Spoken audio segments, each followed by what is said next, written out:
जागतिक स्तरावर कच्च्या तेलाच्या किमती वाढल्या असल्या तरी भारतात पेट्रोल आणि डिझेलच्या किमती स्थिर असून त्यात वाढ झालेली नाही, असं पेट्रोलियम आणि नैसर्गिक वायू मंत्रालयाच्या सहसचिव सुजाता शर्मा यांनी सांगितलं. नवी दिल्लीत आयोजित आंतरमंत्रालयीन पत्रपरिषदेत त्या आज बोलत होत्या. देशात पुरेसं कच्चं तेल तसेच विमानासाठी लागणाऱ्या इंधनाचा पुरेसा साठा उपलब्ध आहे, असं सुजाता शर्मा म्हणाल्या.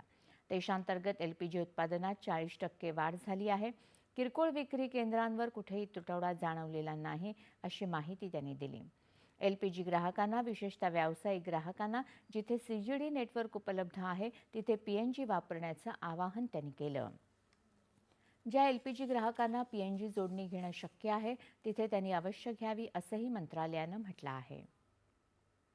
हम लोगों की एक अपील है कि जहां पर भी LPG consumers, commercial consumers PNG पर शिफ्ट हो सकते हैं और वहां पर सीजीडी नेटवर्क अवेलेबल है, वहां पर उन सभी लोगों से प्रार्थना है कि वो शिफ्ट हों। इसके अलावा पीएनजीआरबी ने भी एक सभी सीजीडी कंपनीज को डायरेक्शन दिया है कि एप्लीकेशन सबमिशन और commencement of gas K beach का जो टाइम है उसको मिनिमम किया जाए। एलपीजीचा प्रश्न अजूनही चिंताजनक आहे. मात्र ऑनलाईन बुकिंगमध्ये सुधारणा झाली आहे, असं सुजाता शर्मा म्हणाल्या. केंद्र सरकारनं सर्व राज्य आणि केंद्रशासित प्रदेशांना व्यावसायिक एलपीजीचा वितरणाचा अतिरिक्त 10% वाटा देऊ केला आहे. मात्र त्यासाठी त्यांनी एलपीजीवरून पीएनजीकडे होणाऱ्या दीर्घकालीन संक्रमणात मदत करणं आवश्यक आहे, असं सुजाता शर्मा यांनी सांगितलं.